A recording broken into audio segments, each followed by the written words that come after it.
Hello, it's Ted Bradshaw from Barefoot Coaching.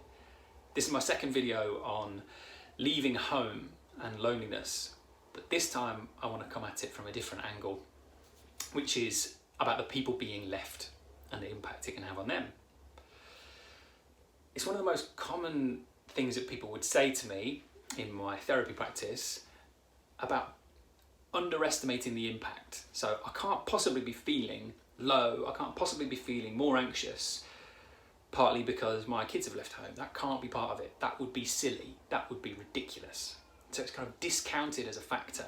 And I want to talk about why we shouldn't discount it and why it's perfectly reasonable that it has an impact upon people. The first thing to say, or one of the things that people explain to me about why they feel it's daft, is because they've known it's been coming. We're prepared for this, right? So I've got a 4-year-old, a 2-year-old and a 7-month-old. I know they're going to leave home. I've got my head around that. My head understands that. That at some point, I've imagined it, what it's going to be like dropping them off at uni, that kind of thing, if that's where they want to go, or when they get their first house. I've imagined that, I've pictured that. So I've already got warning. I've got 18, 20 years, maybe longer, to prepare for that. But so what? That doesn't mean that it's going to be any easier when it comes. I want to explain a little bit about why. What I want to get across is I know it's going to happen, but it will still happen suddenly. When it comes to it, let's say my youngest is the last one to leave and he leaves at 18. I will have pictured it in my head for a long time about what it's going to be like. But he will be living with us pretty much every day. He'll be living with us, living with us, living with us, living with us until the day he's not anymore. And it will be sudden. I spoke in my last video about my mum dropping me off at uni and what that was like for me. But what must that be like for her? One of the things that we underestimate about somebody leaving is that it's not only the fact that person's not next to me anymore, it is also the structure of our lives that completely changes.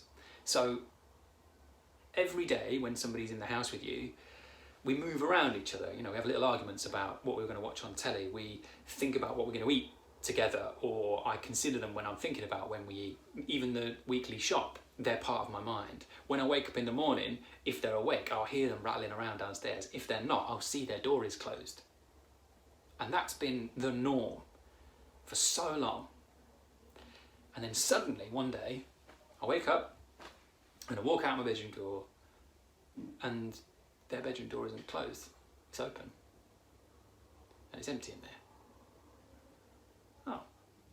And usually I'd go downstairs and I'd make a coffee and maybe I'd make something for them as well. I don't have to do that anymore. And that's not something that I'm going to have to do.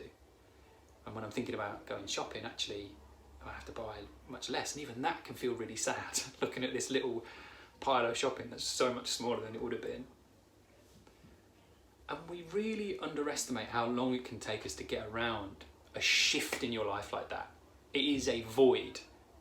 Your head might have got around it, but it takes longer for your heart and your gut to get around it. If you've ever moved your kitchen bin in your house, you still go back to where it was. You've got a tea bag to get rid of and you accidentally drop it on the floor. You keep doing that for quite a long time until your body gets used to it. Your head knows the bin has moved, but your daily rhythms haven't caught up yet.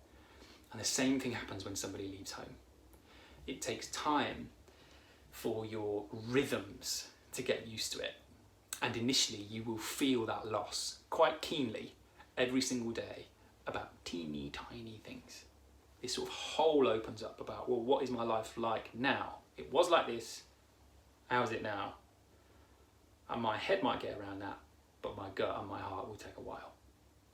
And it only requires living and repetition, but it might take a year or two.